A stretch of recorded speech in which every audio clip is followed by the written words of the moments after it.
El Señor les bendiga a todos en esta mañana. Les doy la bienvenida a Crosspoint Español. Qué bueno verlos a todos aquí. Les doy una bienvenida especial si nos está visitando y les doy las gracias a todos por traer la iglesia a esta cancha. Y también le doy gracias al Señor porque esta mañana está a 10 grados más frío que el domingo pasado. ¿Quiénes se alegran conmigo? Yo estaba pensando rebajar en el año nuevo, pero con estas temperaturas me puedo quedar gordito, ¿verdad? No. Bueno, si usted cree que me pasó de la raya con los chistes, es que yo tengo que informarle que lo estoy haciendo a propósito. Mi objetivo como pastor es no tomarme a mí mismo demasiado en serio. Los que tenemos el privilegio de predicar la palabra de Dios necesitamos de dejar de presentarnos como si fuéramos perfectos, como si fuéramos celebridades. Y cuando uno trata de verse muy bonito, pues el Señor se encarga de humillar a uno, como ahorita cuando yo por poco me llevo la computadora enredada. Así que si yo no lo hago, el Señor lo hace por mí. Pero nosotros necesitamos ser personas accesibles y nosotros no debemos esconder nuestra humanidad. Sin embargo, aunque mi objetivo es no tomarme a mí mismo demasiado serio, en Crosspoint Español tomamos la palabra de Dios muy en serio. Nosotros creemos que como iglesia nuestras prácticas deben estar informadas por la Biblia y no por preferencias populares. Pero algo irónico es que por esa razón precisamente, desde que nosotros fuimos lanzados hace casi 5 años, varias personas han llegado aquí esperando tener una experiencia más académica. Esperan que Crosspoint Español funcione casi como un seminario donde pasamos todo el tiempo de estudio en estudio en estudio. Y no me malentiendan porque uno de nuestros valores principales es el estudio, es la predicación de la palabra de Dios de manera expositiva. Pero muchas personas se sorprenden cuando ven que nosotros pasamos una igual cantidad de tiempo ingiriendo esa palabra. Pidiéndole a Dios que examine nuestros corazones y que nos muestre cómo mortificar. La palabra significa literalmente matar las tendencias pecadoras residuales en nuestros corazones. Y esa práctica de discipularnos mutuamente como que no tiene tantos clientes. De alguna manera nosotros llegamos a la conclusión de que, bueno, si yo puedo ser un erudito en cuanto a la doctrina, si yo puedo articular mi escatología o mi soteriología de una manera elocuente, de que de alguna manera eso compensa por mi falta de amor por los demás. Que el Señor libre a Crosspoint Español de ser así. Que Él no lo permita. Crosspoint Español está comprometida con crecer en el conocimiento de la doctrina sana, pero si nosotros no estamos buscando vivir en comunidad para que mis hermanos me conozcan como yo soy de verdad. Si no estamos buscando vivir en comunidad para que Dios entonces use nuestros roces y nuestros conflictos para corregirnos, para ajustarnos, todo ese conocimiento que estamos acumulando se está empozando, se está pudriendo. Y lo que sucede a lo último es que tenemos un ego inflado, tenemos un corazón envanecido. En Crosspoint Español amamos la palabra de Dios, pero rechazamos el aprendizaje sin discipulado. Y mi esperanza es que eso se convierta en nuestra cultura más y más. Que en lugar de quedarse solo como una reunión al mes, que esta práctica del compañerismo cristiano se haga una parte orgánica de nuestras vidas, que como yo veo con muchos de ustedes, se buscan, aunque no sea día de culto. Nunca vamos a poder lograr ese objetivo si no estamos buscando tener relaciones profundas y auténticas. Así que les voy a pedir que busquen en sus Biblias en Mateo 7, versículos 1 al 12, Mateo 7, 1 al 12. Esta serie llamada Camino del Rey es basada en lo que conocemos como el Sermón del Monte. A lo largo de este sermón magistral, Jesús anuncia la llegada de su reino y entonces describe el camino en el cual andan los súbditos de ese reino. Jesús aquí nos pinta un cuadro que nos ilustra lo que es ser parte del pueblo de Dios en verdad.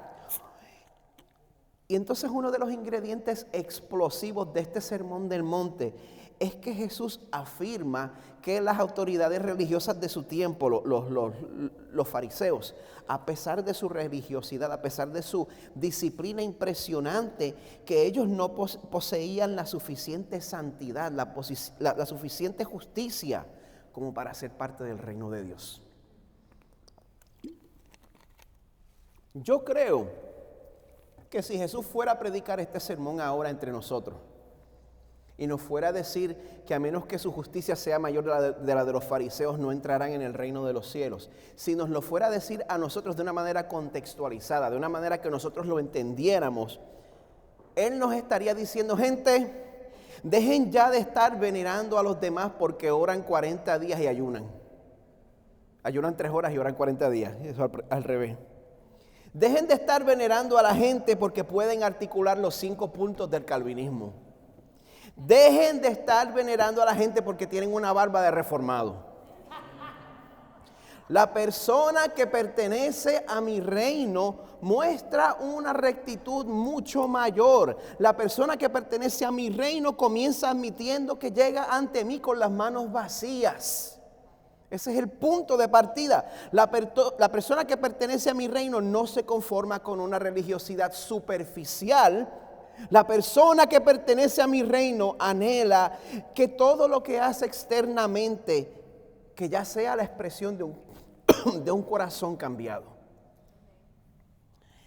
Pues el segmento que vamos a cubrir hoy nos va a mostrar la diferencia entre un religioso superficial y un cristiano verdadero.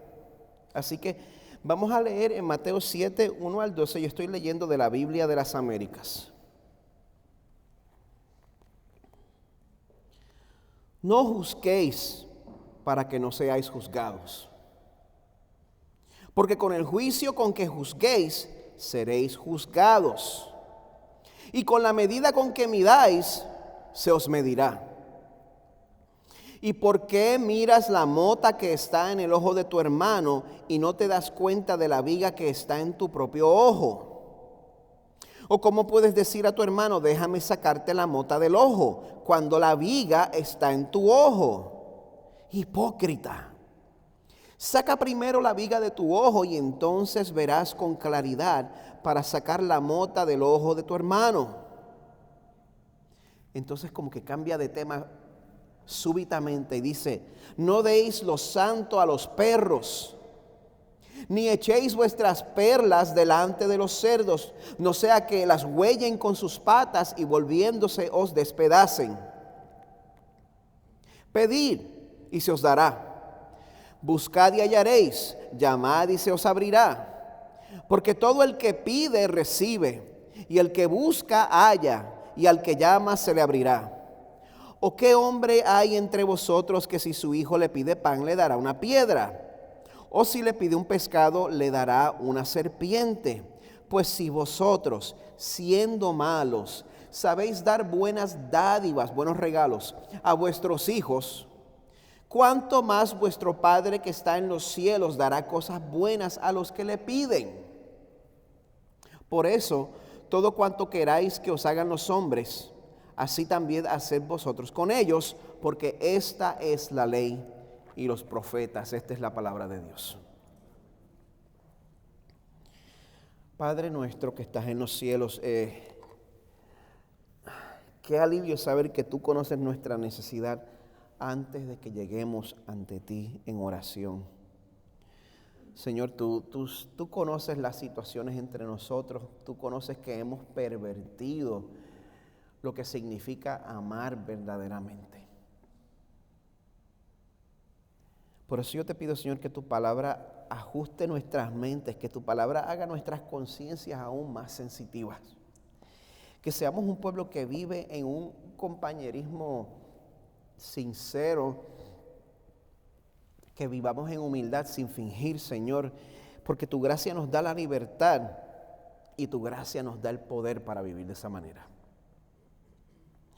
Te pedimos esto, Señor, celebrando la salvación que ya es nuestra en Cristo. Pedimos todo esto en su poderoso nombre. Amén. Amén. Cuando las personas de otras religiones critican al cristianismo, Yo creo que nosotros siempre debemos tomar eso con pinzas. Porque los que critican el cristianismo a menudo lo hacen sin entender la Biblia. Es comiquísimo. Las personas que han rechazado la Biblia toda su vida, entonces se sienten calificados para usar un verso fuera de contexto para criticar la Biblia.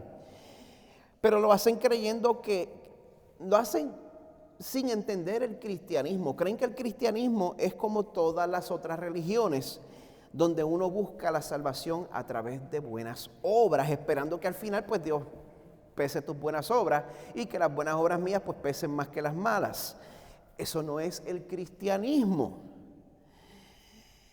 Por eso yo estoy seguro que Mahatma Gandhi fue la figura principal en llevar a la India a hacerse independiente de Gran Bretaña. Yo estoy seguro que él no entendía el Dios de la Biblia. Sin embargo, a él se le atribuye a menudo una cita que yo veo en los medios sociales que me atrae mucho la atención. Esa cita dice: me gusta tu Cristo, no me gustan tus cristianos. Yo le pongo un signo de interrogación porque en verdad no estoy seguro si la cita es de él. Usted no puede pensar que las citas son de personas porque las ven en los medios sociales, pero ahí le vamos. No sé si en verdad él dijo eso, pero no cabe duda que nosotros los cristianos tenemos un gran problema en cuanto a la opinión pública sobre nosotros. De hecho, hubo un tiempo en el cual, si usted se metía en Google y usted escribía en inglés, ¿por qué los cristianos? Why are Christians? Entonces el texto de inteligencia artificial predecía: ¿por qué los cristianos son tan malos, son tan ignorantes, son tan odiosos, etcétera?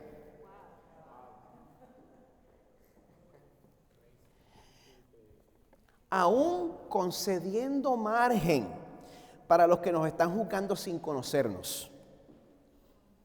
Aún concediendo margen para las personas que nos están juzgando caritativamente a los cristianos porque ellos quieren permanecer en su pecado, por supuesto. Aún concediendo eso, yo creo que nosotros tenemos que tomar este asunto en serio, porque yo creo que no se aleja mucho de la verdad. El pastor Kevin Newhoff escribe: muchos cristianos dirían que tenemos un problema con nuestra imagen, que se nos trata injustamente, que se nos está persiguiendo o que nos están malentendiendo. Yo no estoy tan seguro de eso. No es que los cristianos tengamos un problema de imagen.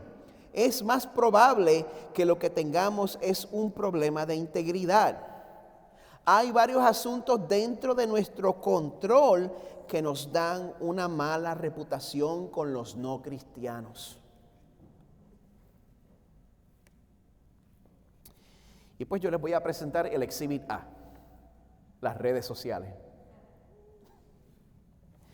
Personas que se identifican como seguidores de Jesús se permiten el lujo de comportarse de una manera detestable en contra de otras personas que han sido creadas a la imagen de Dios, sencillamente porque no pertenecen a mi denominación en particular, a mi subcultura en particular, a mi tribu en particular, porque no están de acuerdo con todas mis doctrinas o porque votan por otro partido. Y el resultado es que ahora, cuando nuestra sociedad representa a los cristianos en las películas, por ejemplo, yo veo que ninguno de ellos se parece a ustedes. Los cristianos que veo en las películas, ninguno de ellos se parece a ustedes. Ninguno es dulce, ninguno es hospedador, ninguno es servicial. Todos parecen personas que siempre están de saco y que siempre están de mal humor. Así es como los medios nos ven a nosotros. ¿Cuántos ministerios que tienen la palabra gracia en su nombre no la tienen en su práctica? Deberían cambiarle nombre a Ministerios Cristo Vino y tú te quedaste. Lo irónico del asunto es que como cristianos se supone que nos distinga algo muy diferente. Porque Jesús nos dice en Juan 13:35, en esto conocerán todos que sois mis discípulos, si os tenéis amor los unos a los otros. Quizá en este momento usted está pensando, pero pastor, ¿usted no quiere que yo tenga convicciones firmes en este mundo que se está perdiendo? No me malentienda, yo le exhorto a que sí tenga convicciones firmes basadas en la Biblia, no basadas en la política, tenga convicciones firmes basadas en la Biblia. Romanos 12 nos dice con claridad que no nos adaptemos a este mundo, ¿verdad? Pero yo creo también que la palabra de Dios en el pasaje de hoy nos está presentando una mejor manera en que un ciudadano del reino de Dios debe tratar a los demás. Y este pasaje nos va a enseñar que es posible tener convicciones firmes sin ser odioso. Como la mayoría son puertorriqueños, es posible tener convicciones firmes sin ser un hígado de ganso. Es posible extender gracia aún a nuestros adversarios. Todo eso es posible a través de practicar el discernimiento. La persona que tiene discernimiento es una persona que es juiciosa. Es una persona que en vez de actuar ciegamente, tiene la habilidad para actuar con sabiduría de acuerdo a la situación donde se encuentra. Y el pasaje que estamos considerando esta mañana nos reta a que seamos discípulos con discernimiento. Ese es el reto que este pasaje tiene para nosotros. Hoy vamos a estar hablando de 4 características que distinguen a un verdadero discípulo de Jesús. Y vamos a aprender que un verdadero discípulo, número 1, discierne su propio corazón. Número 2, discierne el corazón de otros. Número 3, discierne el corazón de Dios. Y número 4, demuestra el amor y la gracia que ha recibido. Así que vamos a comenzar con el primer punto. Un verdadero discípulo discierne su propio corazón. Estos primeros versos forman uno de los textos menos comprendidos de la historia. Dice el verso 1, no juzguéis para que no seáis juzgados, porque con el juicio con que juzguéis seréis juzgados y con la medida con que midáis se os medirá. ¿Cuántos de ustedes conocen eso? Yo lo conozco. 3 de ustedes lo conocen. Lo conocemos y es verdaderamente uno de los textos menos comprendidos de la historia, porque es citado por muchas personas que en verdad odian el cristianismo y odian la Biblia, y ahora de pronto se vuelven eruditos en la palabra y te quieren citar la Biblia porque no quieren dejar su vida de inmoralidad. Y te responden, la Biblia dice que tú no me puedes juzgar. El problema es que en nuestros tiempos nosotros hemos tomado el concepto de juzgar y lo hemos definido de una manera demasiado estrecha, demasiado limitada. En los tiempos del autor y ciertamente en el griego original, el concepto de juzgar tiene una variedad de significados.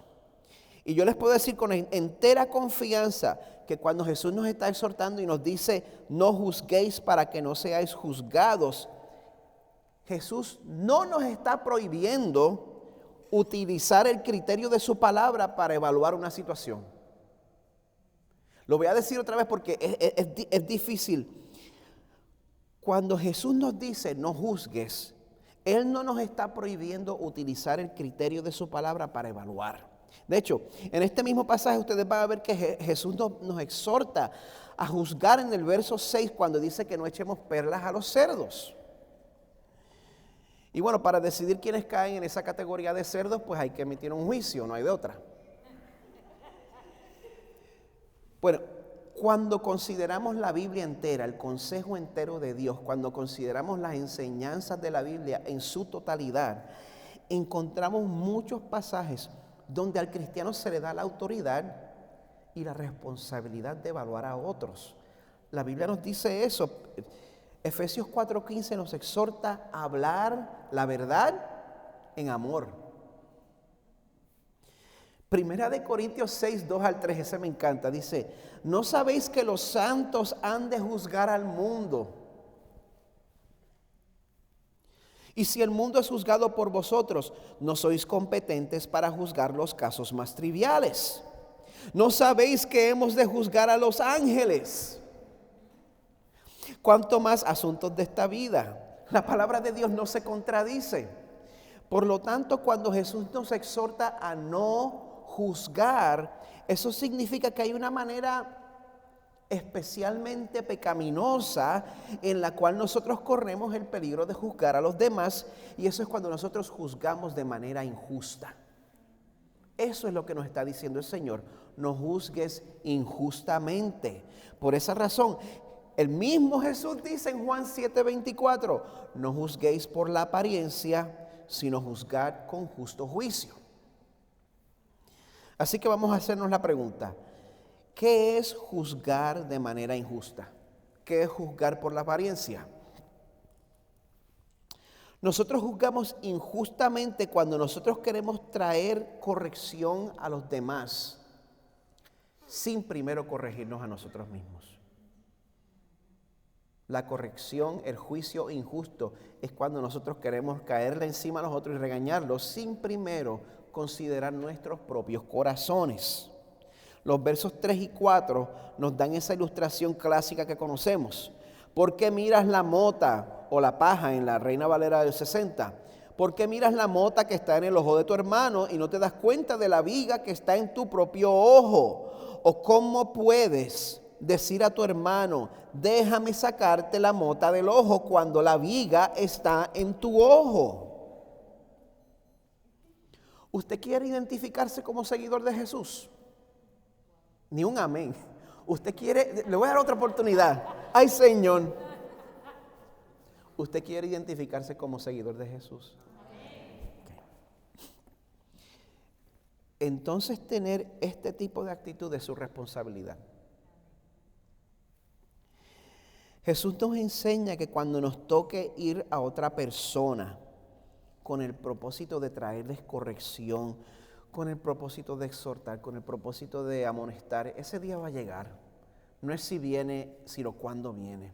Cuando nos toque hacer eso, lo primero que tenemos que hacer es saber que nosotros conocemos nuestros propios corazones mucho mejor de lo que conocemos los corazones de las otras personas. Si nosotros examinamos nuestros corazones con sinceridad, nosotros vamos a encontrar que somos igualmente culpables del mismo pecado o de otro peor. Eso es si usted se examina a usted mismo con sinceridad. El efecto de hacer ese ejercicio primero es que cuando tengamos que corregir a otra persona, lo vamos a hacer con un corazón mucho más humilde.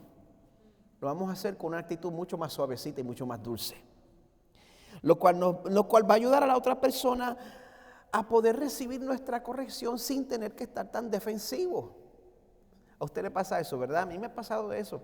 Yo me he sentado con una persona y me dice, hermano Miguel, tengo que decirle algo, yo lo amo mucho. Y tan pronto me dicen eso, me empieza a temblar la venita de aquí.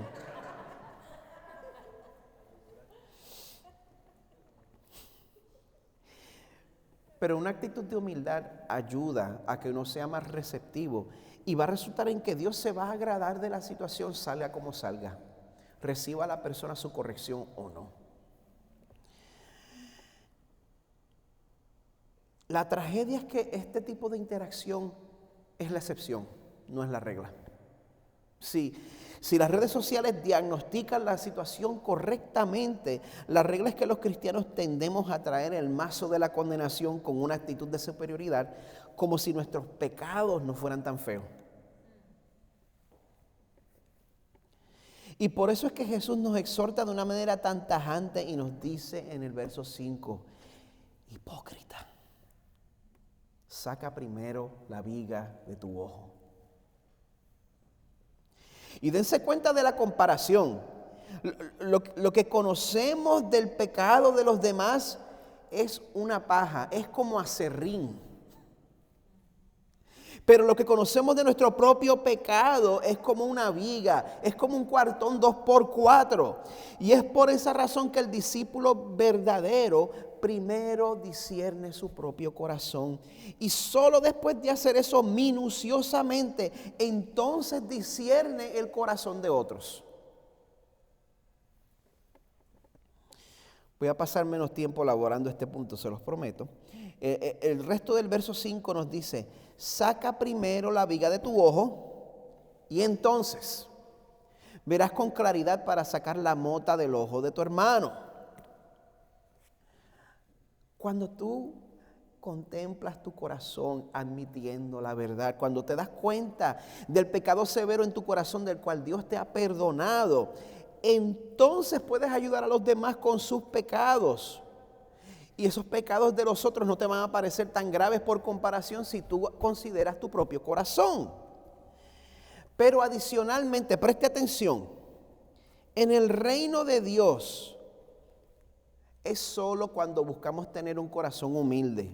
Es solo cuando somos pobres en espíritu. Es solo cuando reconocemos que llegamos a nuestro Salvador con las manos vacías, que entonces Dios nos concede el permiso como cristianos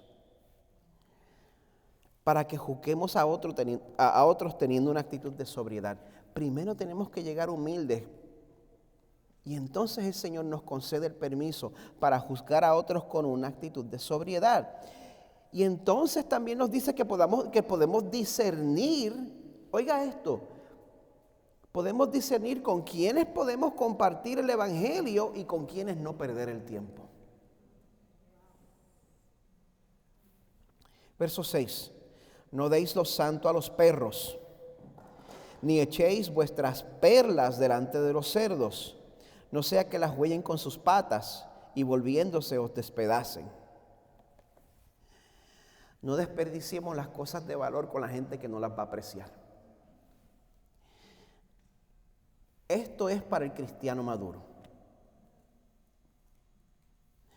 Hay personas que tienen el paladar tan entumecido que no vale la pena llevárselos a comer un filete en Texas de Brasil.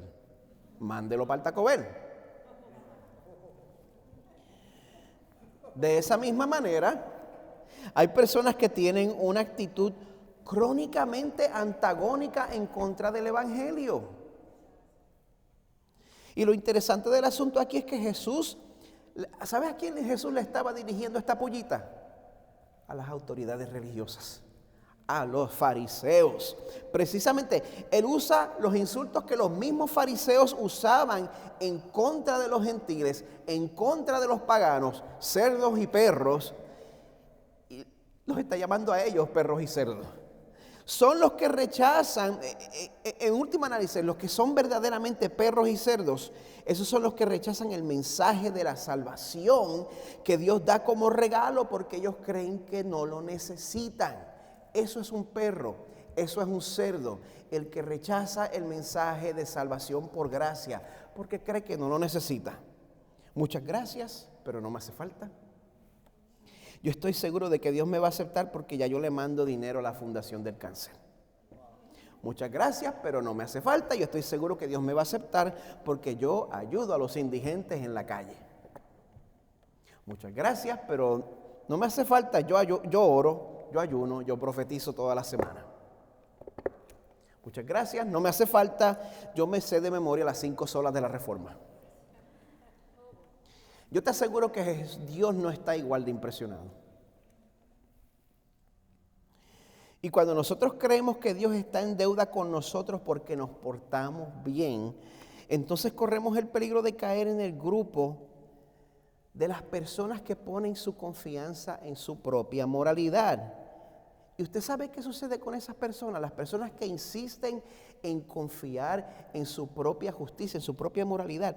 A esas personas muchas veces Dios, muy justamente, les oculta el misterio de la salvación. ¿No me cree? Lucas 10:21. Jesús alaba al Padre y le dice: te alabo, Padre, Señor del cielo y de la tierra, porque ocultaste estas cosas a sabios y a inteligentes y las revelaste a niños. Sí, Padre, porque así fue de tu agrado.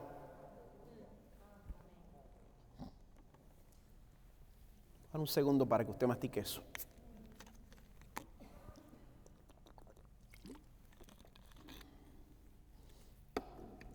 Que Dios nos ayude y que Dios nos dé el discernimiento para compartir la perla de gran precio que es el reino de Dios con los que se dan cuenta que necesitan un Salvador.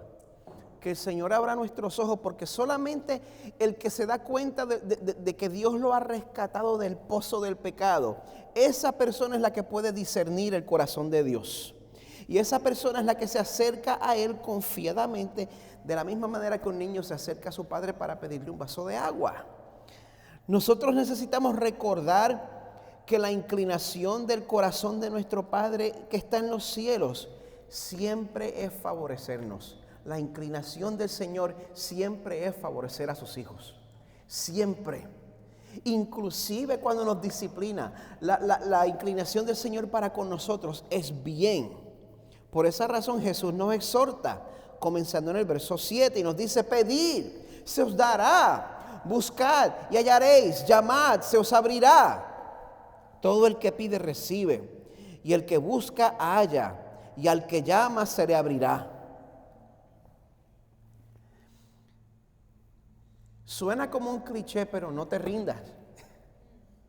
Especialmente para nosotros los padres que estamos orando por nuestros hijos. No te rindas, sigue orando, sigue pidiendo al Señor. Ahora, la habilidad de nosotros juzgar nuestros propios corazones, como dije al principio. También la habilidad de ayudar a los demás a vencer sus propios pecados y la habilidad de nosotros saber quiénes reciben el mensaje de salvación y quiénes van a responder como perros y cerdos. Todo eso viene al comprender primero que el corazón que Dios tiene para con nosotros es un corazón de favorecernos. Nosotros comenzamos esta mañana leyendo del Salmo 145 diciendo: el Señor es bueno para con todos y su compasión sobre todas sus obras. Todos podemos decir eso, inclusive los que están de camino a la condenación eterna. El Señor ha sido bueno con todos. Es más, Jesús nos dice aquí que si nosotros, siendo pecadores, siendo malos, todavía sabemos ser buenos y generosos con nuestros hijos, con nuestras hijas, esa bondad y esa generosidad no se compara con la bondad y generosidad que Dios tiene por su pueblo. El verso 9 dice: ¿qué hombre hay entre vosotros que si su hijo le pide pan, le dará una piedra? O si le pide un pescado, le dará una serpiente. Pues si vosotros, siendo malos, sabéis dar buenas dádivas a vuestros hijos, ¿cuánto más vuestro Padre que está en los cielos dará cosas buenas a los que le piden? Absolutamente nadie aquí está en la posición de decir que Dios ha sido malo con usted. Ninguno de nosotros está en esa posición. Me atrevo a decir con la cara más fresca del mundo, no importa lo que haya sucedido con usted, ninguno de nosotros está en la posición de decir que Dios es malo. No importa la situación por la cual usted haya pasado, no importa la situación que usted esté pasando ahora, si usted está en Cristo, Dios va a redimir esa situación para el bien suyo. Recuerde que si Dios le ha salvado, ¿quiénes son salvos? Qué bueno. Si usted es salvo, yo quiero que sepa que ya Dios se ha encargado de resolver el problema más serio que usted jamás haya tenido. Y por esa razón podemos vivir en plena confianza de que Él va a redimir cualquier situación. Cualquier situación. Inclusive esa que usted está pensando ahora mismo. No importa que su matrimonio se haya vuelto difícil. No importa que usted haya salido de Puerto Rico por el huracán María o de Venezuela por el huracán Maduro y se pregunta qué está haciendo aquí en Gringolandia. No importa si su hijo o si su hija parece estar endurecido en contra del Evangelio en este momento. No importa lo que haya pasado, no importa la situación.